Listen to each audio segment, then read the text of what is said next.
Live city के net bulletin number Bihar में आपका स्वागत है। मैं रोहित वर्मा।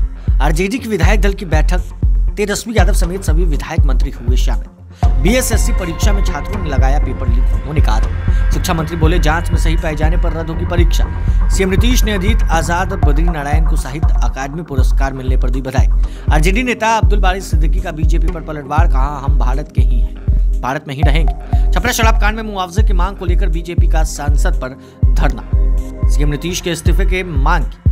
नीतीश सरकार की शिकायत लेकर राष्ट्रीय बाल संरक्षण अधिकार आयोग पहुंची बीजेपी, मुआवजे की कर दी मांग। छपरा जहरीली शराब कांड में एडीजी पुलिस मुख्यालय का बड़ा खुलासा, कहा शराब बनाने में हुआ तो दूसरे केमिकल का इस्तेमाल।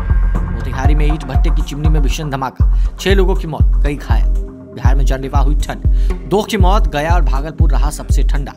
बिहार में सभी स्कूल 26 से लेकर 31 दिसंबर तक स्कूल बंद। शिक्षा मंत्री का ऐलान। अब खबरें विस्तार से। आरजेडी की विधायक दल की बैठक, तेजस्वी यादव समेत सभी विधायक मंत्री हुए शामिल। शुक्रवार को राबड़ी आवास पर आरजेडी विधायक दल की बैठक, जहां राजद के सभी विधायक, एमएलसी और राजद कोटे के तमाम मंत्री शामिल हुए। मीटिंग की अध्यक्षता प्रदेश अध्यक्ष जगदानंद सिंह ने की। वहीं मीटिंग में शामिल होने पहुंचे राजद के वरिष्ठ नेता भाई वीरेंद्र ने कहा कि राजद के संगठन को मजबूत करने के लिए बैठक बुलाई गई। सरकार के कार्यों को प्रचारित करने के लिए और लाभकारी योजना जमीन पर कैसे पहुंचाया जाए, उसकी रणनीति बनाने के लिए बैठक बुलाई गई। बीएसएससी परीक्षा में छात्रों ने लगाया पेपर लीक होने का आरोप। शिक्षा मंत्री बोले, जांच में सही पाए जाने पर रद्द होगी परीक्षा। बिहार में बीएसएससी पेपर लीक होने की खबर पर शिक्षा मंत्री प्रोफेसर चंद्रशेखर ने कहा कि मामले की जांच होगी और आरोपी सही पाए जाने पर पेपर रद्द कर दिया जाएगा।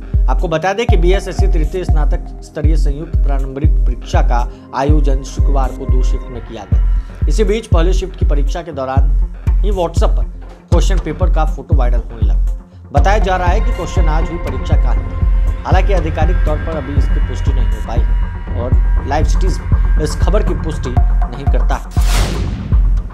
सीएम नीतीश ने अजीत आजाद और बद्री नारायण को साहित्य अकादमी पुरस्कार मिलने पर दी बधाई। मुख्यमंत्री नीतीश कुमार ने मैथिली के साहित्यकार अजीत आजाद और प्रसिद्ध समाज वैज्ञानिक और कवि बद्री नारायण को वर्ष 2022 का साहित्य अकादमी पुरस्कार मिलने पर प्रसन्नता व्यक्त करते हुए बधाई और शुभकामनाएं दी। मधुबनी के रहने वाले अजीत आजाद को मैथिली भाषा में लिखी गई पुस्तक पेन ड्राइव में पृथ्वी के लिए यह सम्मान दिया, जबकि भोजपुर के रहने वाले प्रसिद्ध समाज वैज्ञानिक और कवि श्री बद्री नारायण हिंदी कविता संग्रह तुमरी के शब्द के लिए साहित्य अकादमी पुरस्कार दिया गया है। मुख्यमंत्री ने अपने बेहद गौरव की बात है और उन्होंने कहा कि बिहार के ताल्लुक रखने वालों में दोनों रचनाकारों की इस उपलब्धि पर संपूर्ण बिहारवासियों को गर्व है। आरजेडी नेता अब्दुल बारी सिद्दीकी का बीजेपी पर पलटवार, काम भारत के ही हैं, भारत में ही रहेंगे। बीजेपी के पाकिस्तान जाने की सलाह पर आरजेडी नेता अब्दुल बारी सिद्दीकी ने पलटवार कर दिया है। उन्होंने कहा है कि आजकल सबसे सस्ती गाली हो गई, पाकिस्तान चले जाओ, पाकिस्तान तुम्हारा बाप दादा होगा, हमारा नहीं। उन्होंने साफ कह दिया है कि हमारे बाप दादा भारत में रहे हैं और हम भी यही रहेंगे।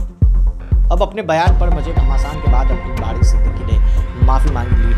उन्होंने माफी मांगते हुए कहा है, मेरा उद्देश्य किसी को चोट पहुंचाना नहीं। बता दें कि पिछले दिनों राजद नेता ने देश के माहौल पर मुसलमानों के खिलाफ बताया था और जिसके बाद बीजेपी ने उन्हें पाकिस्तान जाने की सलाह दे दी थी। छपरा शराब कांड में मुआवजे की मांग को लेकर बीजेपी का संसद में धरना, सीएम नीतीश के इस्तीफे की मांग की। बिहार में जहरीली शराब पीने की वजह से हुई मौत को लेकर जहां राजनीतिक दलों का प्रदर्शन जारी है, वहीं शुक्रवार को बिहार के बीजेपी सांसदों ने संसद में गांधी प्रतिमा के पास मारे गए लोगों को मुआवजे की मांग को लेकर प्रदर्शन किया। बीजेपी सांसद सुशील कुमार मोदी ने कहा कि जहरीली शराब से जिनके घर के चिराग बुझ गए हैं, उनके परिवार को मुआवजा देना राज्य सरकार की नैतिक जिम्मेदारी। नीतीश कुमार बिहार में शराबबंदी लागू करने में विफल रहे हैं, शराबबंदी की नीति पूरी तरीके से फेल रही। आगे उन्होंने कहा कि बिहार पुलिस और शराब माफियाओं के बीच साठगांठ। नीतीश सरकार की शिकायत लेकर राष्ट्रीय बाल संरक्षण अधिकार आयोग पहुंची बीजेपी, मुआवजे की कर दी बड़ी मांग। छपरा जहरीली शराब कांड को लेकर बिहार में मचे घमासान के बीच मुआवजे की मांग को लेकर बीजेपी राष्ट्रीय बाल संरक्षण अधिकार आयोग पहुंच गई। मुआवजे को लेकर बीजेपी ने आयोग को ज्ञापन सौंपा है। बीजेपी के प्रवक्ता संजय मयूख ने बताया कि बिहार के छपरा, सिवान, गोपालगंज और बेगूसराय में हाल ही में हुए जहरीली शराब कांड में लगभग 75 से अधिक लोगों की मृत्यु हो गई। जबकि मीडिया के सामने आए आंकड़ों के अनुसार मरने वालों की संख्या 100 से अधिक, जिसको लेकर के राष्ट्रीय बाल संरक्षण अधिकार आयोग से अनुरोध किया गया कि वह बिहार को बेसहारा हुए बच्चों के भरण पोषण के लिए इनके परिवारों को तत्काल मुआवजा उपलब्ध कराने का निर्देश दे। छपरा जहरीली शराब कांड में एडीजी बिहार पुलिस मुख्यालय का बड़ा खुलासा, कहा शराब बनाने में हुआ है दूसरे केमिकल का इस्तेमाल। शुक्रवार को छपरा जहरीली शराब कांड में बड़ा खुलासा करते हुए बिहार पुलिस मुख्यालय की एडीजी जितेंद्र सिंह गंगवार ने कहा है जो केमिकल पुलिस ने जब्त की है और जो केमिकल विसरा में पाया गया है, दोनों ही को मैच कराया जा रहा है। रिपोर्ट तब तक मैच नहीं कर जाते तब तक ये कह पाना मुश्किल हो कि किस तरह से केमिकल को शराब मिलाने से मृत्यु हुई। उन्होंने कहा कि मेरी जानकारी के मुताबिक उसमें किसी और तरह की केमिकल का प्रयोग हुआ है। कांड का अनुसंधान जारी है, पुलिस इन्वेस्टिगेशन कर रही है। इसी नहीं हम इस मामले और कार्रवाई करेंगे। अभी तक की कार्रवाई और रिजल्ट काफी अच्छा रहा है।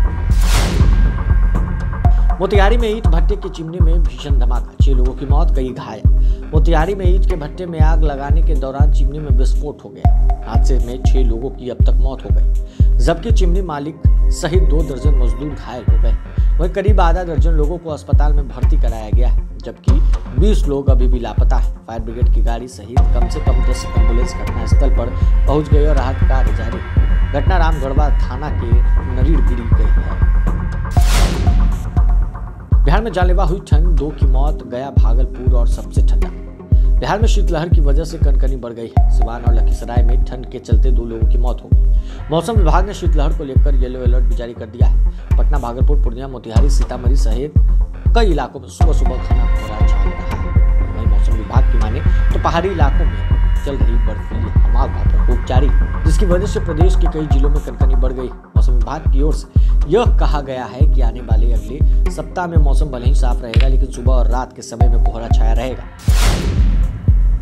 बिहार में सभी स्कूल 26 से लेकर 31 दिसंबर तक बंद, शिक्षा विभाग का ऐलान। बिहार में बढ़ रही कड़ाके की ठंड बढ़ गई। शीतलहर को लेकर शिक्षा विभाग ने बिहार के सभी सरकारी स्कूलों को बंद रखने का नोटिस जारी कर दिया है। बिहार के सभी स्कूल 26 दिसंबर से लेकर 31 दिसंबर तक बंद रहेंगे। आपको बता दें कि पिछले 2 दिनों में कनकनी के साथ शीतलहर में तेजी से बढ़ोतरी हुई है। वहीं मौसम विभाग ने भी शीतलहर को लेकर येलो अलर्ट जारी कर दिया है। बहरहाल दिन भर बिहार में बस इतना ही। अगर आपने अब तक लाइव सिटीज को सब्सक्राइब नहीं किया है तो जल्द से जल्द सब्सक्राइब कर ले, साथ ही साथ हमारे फेसबुक पेज को फॉलो करना और वीडियो को लाइक करना बिल्कुल भी ना भूलें। धन्यवाद।